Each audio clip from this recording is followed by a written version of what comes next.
So last year, I completed 30 days of visioning and healing ceremonies in the jungle in South America, and what emerged from those ceremonies has reshaped my life in ways I didn't think were possible. I've spent a solid year now living this insight, and it's just blown me away. And so I hope you feel my heart and love for you in this video and celebrate with me this freedom that's possible. And first of all, let me paint the picture of what these shamanic journeys are like. Imagine all-night sessions every other night, each with more than 8 hours of intense purging. And I had that much to clear out of me as I faced my past. Hours of simply finding the fortitude to remain centered in intense pain, unpleasant memories, and nausea without just simply blacking out again. And that's how intense it was for 30 days for me. But like any shamanic work in the hero's journey, at some point, one steps out of the dark night and experiences the beauty and gifts of the hardship on the other side. And I learned something I had never encountered in any of the hundreds of books and workshops and therapy and doing everything I could for 25 years trying to solve my issues and my pain. And the insight was simple on one level, which is maybe why I missed it. Just a way to access the core of my being beyond the negativity I was weaving into the fabric of my daily life. And seeing the root of what I was doing was enough for me to change instantly. That hell no experience of clear seeing after hitting bottom that so many of us, right, need to shake us loose from what we're doing, paired with the hell yeah to what felt so right. And there's no going back for me. Just like there will be no going back for you when you make this the moment for change and healing in your life as well. So let me share the details and help you get there too, perhaps even right now as you listen to this video. And imagine this. I'd be deep in the shamanic visions, right? Feeling nausea and purging for hours, mostly open. But then this single little resistant thought would pop into my mind. A complaint. This is so difficult, what I'm going through. Or, I wish I could just go to sleep. Nothing major, just the usual garden variety negative thoughts. But instantly, with each one of those negative little thoughts inside these experiences, I would watch my body tighten ever so slightly, my soul contract, and this wave of intense nausea would wash over me every single time. Every tiny little negative thought adding a pile of suffering on top of the nausea, and then purging anytime a solid negative thought like anger at another person or lack of forgiveness would arise. I mean, those were even worse. And being in deep meditative states during this journey, right? I learned after a couple weeks of this to catch the negativity as it was popping up, relax it, and immediately it was as if the clouds would clear from the sky and the sun would shine through. Simply relaxing my resistance to the world, my resistance to the process, and learning the learning I was undergoing, I would shift back into a blissful openness, clear blue skies again, within the pain. And even within the nausea as I processed my past and my revulsion with it. But my body would soften when I'd let go of the resistance. And here's the gift. That sense of visionary healing and purging out my toxicity, right, would begin again the second I would relax. In other words, and this is profound, my moments of micro-negativity were instantly getting in the way of the healing and the abundance that was available in my life. And I saw the bigger picture of this as well, how I had accumulated thousands of these tiny self-inflicted shutdowns in my soul that were leaving me wrapped in this heavy veil of accumulated pain and suffering and stories. And there was a cost to this negativity. And it didn't have to be there. It didn't have to be that way. And I'll say it again, and don't mishear me as saying negativity is bad and positivity is good, by the way. It's not that at all. I'm pointing to something much more solid. It is razor-edge subtle. Every moment of negativity, I spun with my mind, contracted my entire being, and instantly blocked me and my life, like a conjuring of dark clouds blocking the light of my soul. And every moment of openness or relaxation, on the other hand, allowed the healing process to resume, dissolving negativity, both past and present, instantly clearing the sky. My inner sky depended on me alone and my attitude. For hours upon hours, night after night, this repeated. The moment I stopped resisting my experience, the moment I surrendered, the moment I refused to allow negativity to dominate my mind, to dominate my life, healing would begin. And by healing, I mean these moments of grace that bring tears to my eyes, like even a year later, and washed me clean of so much. The message could not have been clearer, and I heard it ring, and I still hear it ring over and over through my consciousness. A year later, sit in the core of who you are, Benji, without reacting to the world around you. Do not allow negativity. The cost is too high. The cost is too high.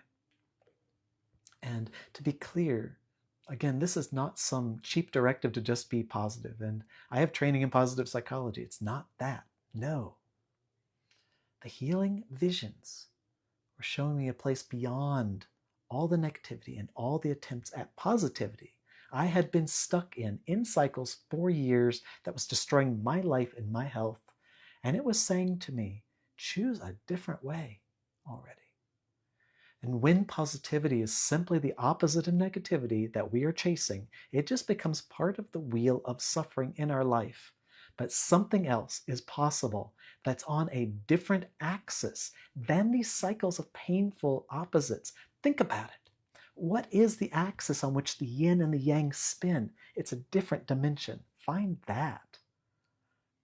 And looking at the bigger picture, when I would start to worry about world events and the future of humanity, the visions would say, chill out, man.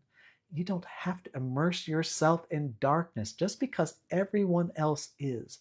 You don't have to be dark just because those around you are fearful or because your friends think it's the right thing to do to be upset. You are light. You are love at your core. And here's why I'm sharing this. It's been a night and day transformation of my life. And I know a lot of you are looking for this too. And the key piece was learning to see negativity, try to set foot in the sanctuary of my mind and to say, hell no, for a year now, almost without exception. I never even knew this was possible to do. And if I can do it amidst the absolute chaos of my current life while dealing with health issues and business challenges, running a startup, political chaos, and family upheaval, you can too. It's amazing.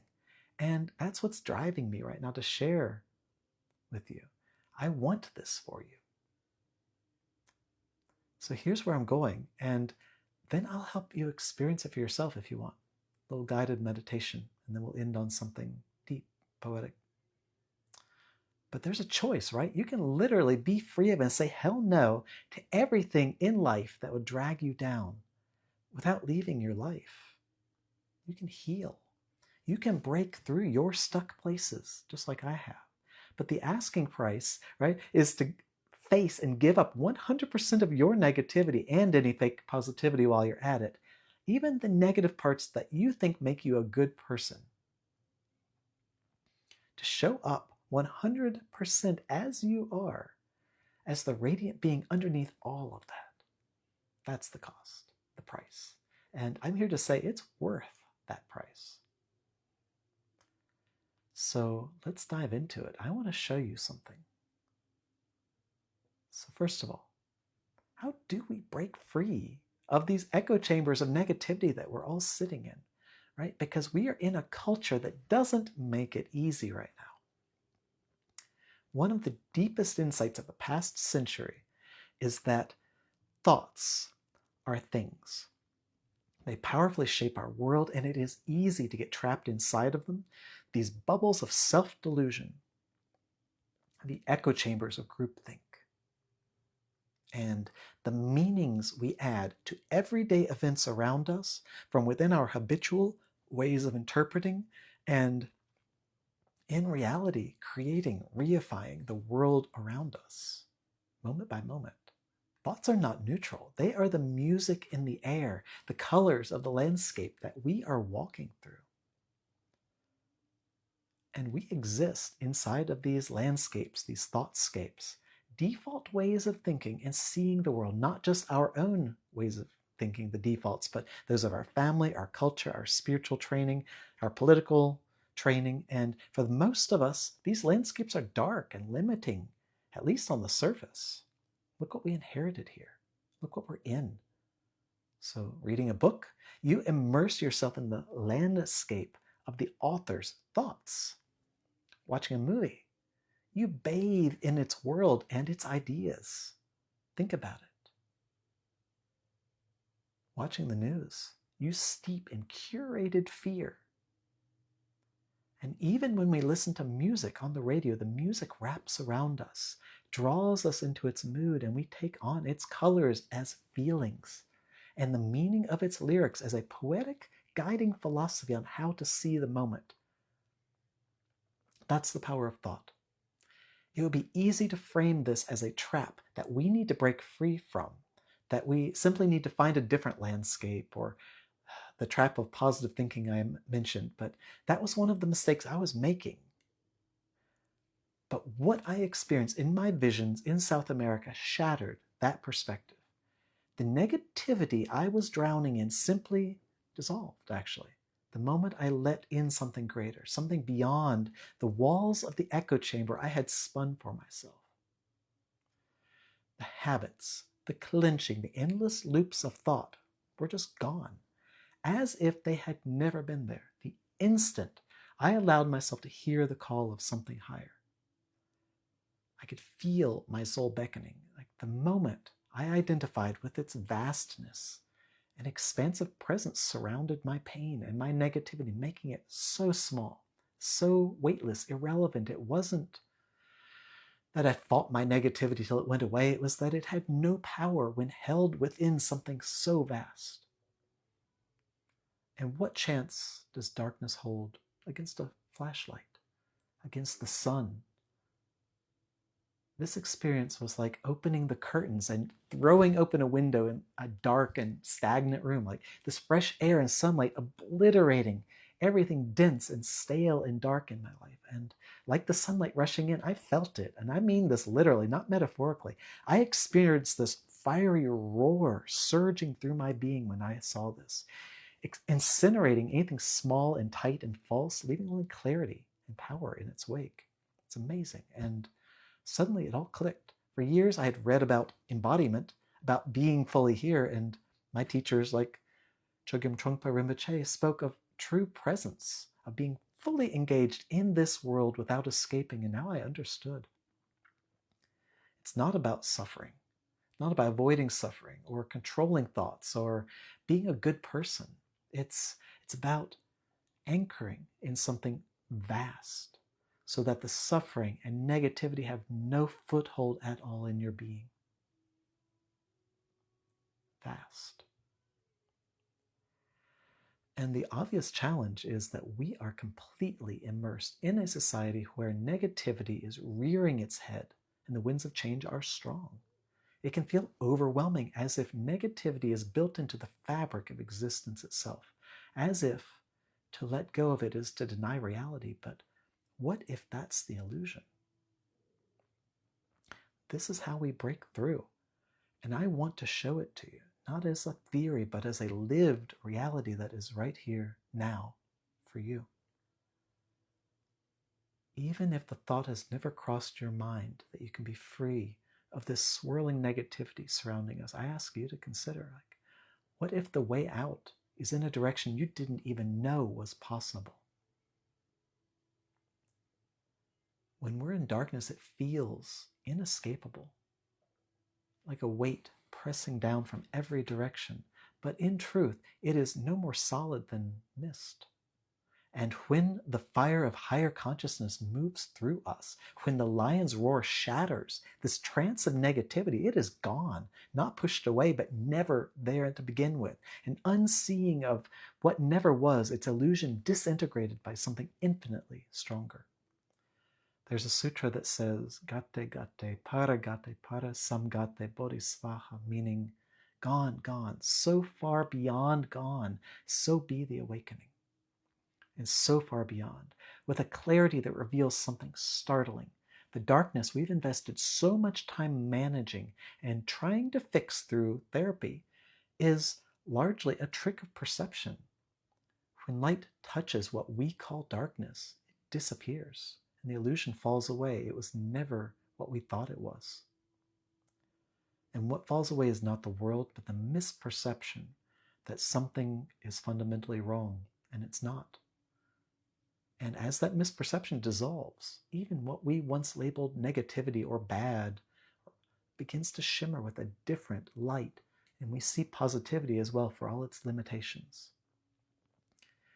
I want you to experience this. I know it's possible because I've been relating to the world around me in this way, from this place, almost daily for over a year now. And it's not some distant, hopeful idea. It's something I've proven in the laboratory of my own consciousness. And if one human can live it, any human can live it. You. We're simply talking about a type of seeing from an intuitive place beyond the mind that washes through the mind like fire, clearing these seeds of reactivity before they take root. Not by force, not by efforting, but simply by being more real than the illusions we mistake for reality. And if I can live this after 10 years of feeling depressed, going through trauma and stress, and you can do this too, right? Right now. Start by noticing, where does negativity, the story that something's wrong, grip you?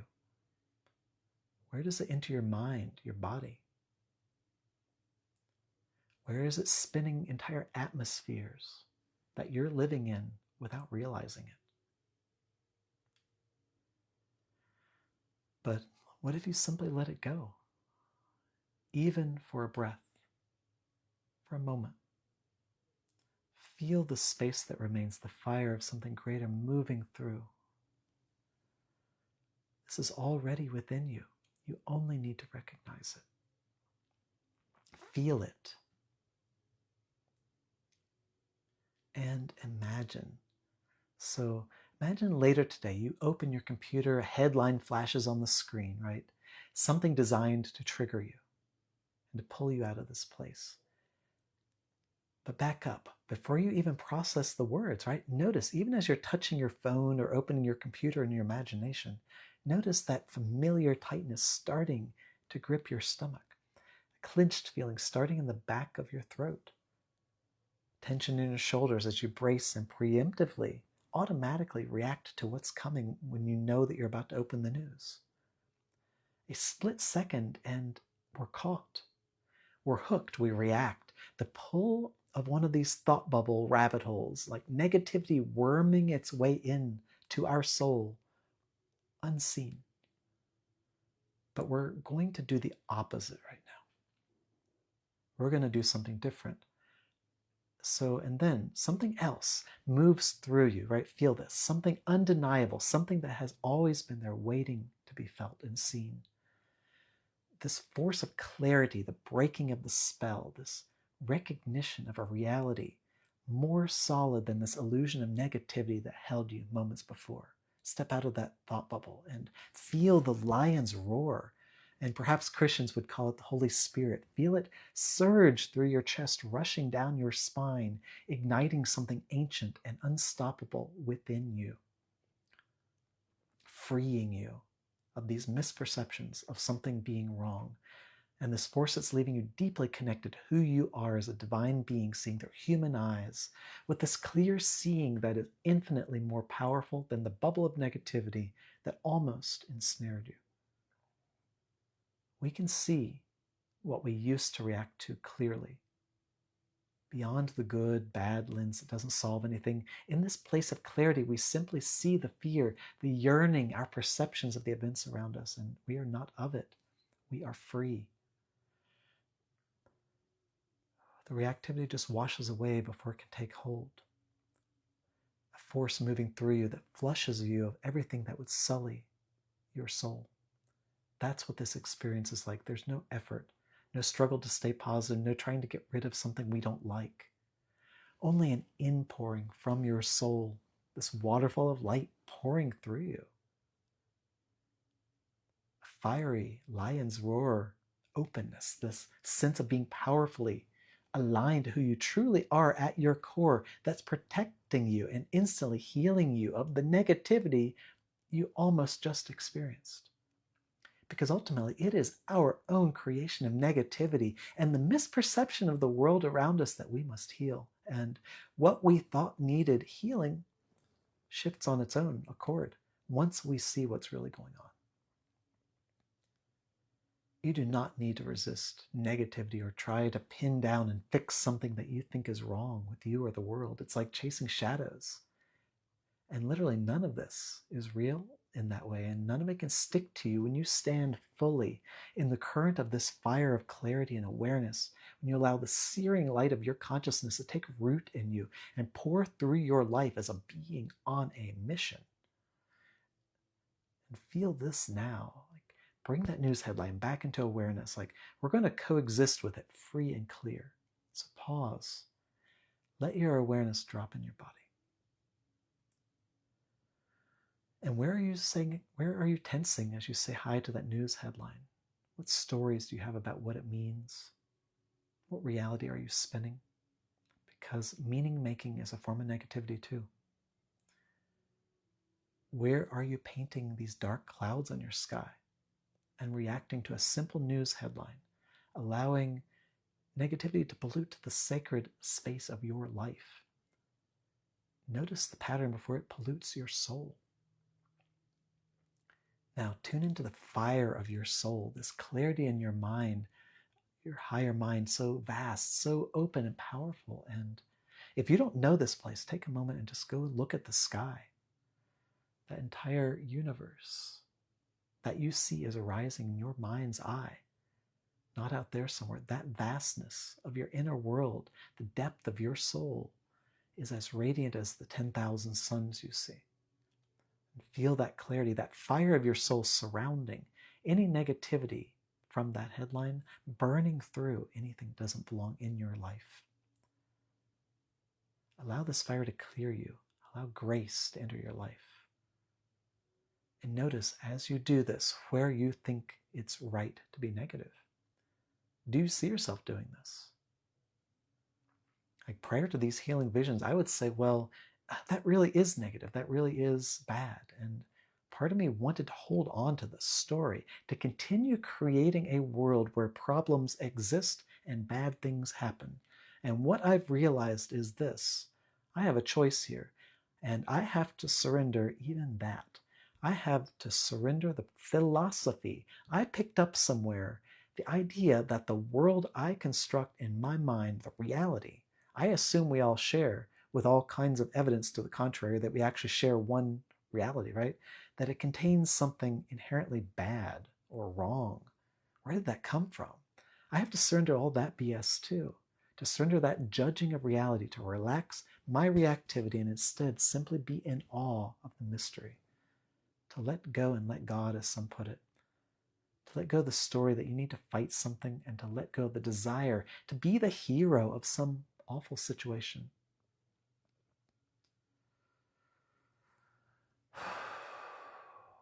This is hard for so many of us. I held on for 40 years to these hang-ups. Notice the part of you that's refusing to let go and be happy. And notice the cost of it, the cost of living in a world that you paint red and black, a world that you fill with thoughts of darkness that aren't inherently there. You are the painter of this landscape, the Bob Ross of your own inner world. And then drop the bone. Drop the paintbrush. Let go completely, even that. Let the fire burn through that story, through that clinging to the negativity, through that avoidant fear. Let the fire of your soul have you. And feel what remains. And that stillness, that unshakable depth, that is what you are, unsullied. crystal clear, deep. The negativity doesn't touch you. It can't touch you. And it is shocking when you see this. The invitation. Do not transmit fear, negativity, my brothers, my sisters. When living in this hall of mirrors, become the light that others reflect. Do not chant the many names of darkness, my friends. Every word is an invocation. Every repetition a summoning. Be careful what you evoke, it lingers. There is no need to amplify shadows, to echo their hollow crises. We were not called here to be messengers of despair. Instead, we dream, we vision, we breathe radiance, living testaments to the fire of the soul awakening within us. We speak truth to what is possible, what is beautiful, what is waiting to be born through our hands and our eyes. And do you not remember, darkness is powerless, for a single flame dissolves it. Uncover your flame, feed it. Let it blaze in these times when you are so needed. This is not the moment to recoil in fear. You are not here to reflect the darkness of a hall of mirrors with no light. This is the moment we came here for. Let us seize the opportunity. And may we be joyful in the face of uncertainty. May we radiate peace where there is division. And may all who come in contact with us experience love. And through that love, remember who they are. Let the fire of your soul have you, my brothers, my sisters, and be what remains.